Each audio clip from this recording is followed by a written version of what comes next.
Hey guys, in this video I'm going to show you how to get vouchers in Monster Hunter World.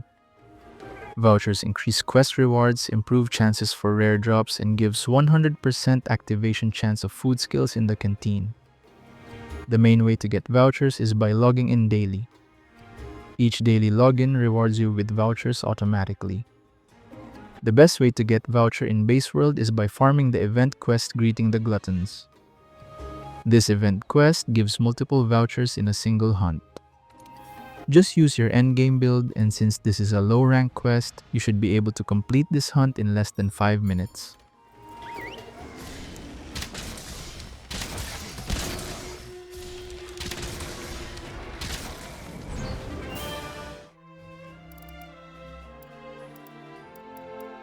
And that's how to get vouchers in Monster Hunter World.